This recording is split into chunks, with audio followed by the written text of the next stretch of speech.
তুমি কিসে এত ভয় করো প্রিয়তমে? বজ্রঝড়ের দিনে তোমার জন্য ছাতা হব বারবার। হিমাঙ্কের শীতল রাতেও আমার রক্তকণিকা উষ্ণতায় ভরে দেবে তোমার শরীর। গ্রীষ্মের খরতাপে পুড়বে না তোমার কোমল আবরণ। ভালোবাসার ছায়াতলে রাখবো নিরন্তর।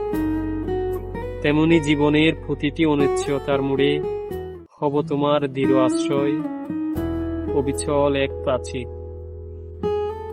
যেমন নদী তার তীরকে আগলে রাখে নিরবধি, তেমনই বুকে জড়াবো তোমায় নিত্য অবধি। তোমার প্রতিটি স্বপ্নকে করব আমার সাধনা, তোমার হাসির জন্য সাজাবো প্রতিটি প্রহর। যত্নে রাখবো তোমায় যেমন ফুলকে রাখে ভোরের শিশির। প্রিয়তমে তুমি হবে আমার অনন্ত অহংকার।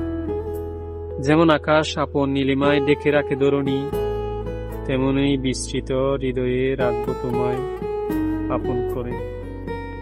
ঝড় এলে ডাল হব, রুদ্রে হব শীতল ছায়া। অন্ধকারে জ্বালাবো প্রদীপ তোমার পথের দিশারি হইয়া। তোমার নীরবতার ভাষাও পড়ব গভীর মমতায়।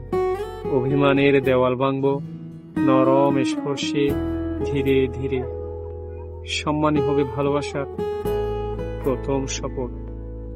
প্রিয়তমে তোমায় রাখবো হৃদয়ের সর্বোচ্চ আসনে। প্রিয় দর্শক, খুব সুন্দর একটি জায়গায় আমার লেখা একটি কবিতা শোনালাম।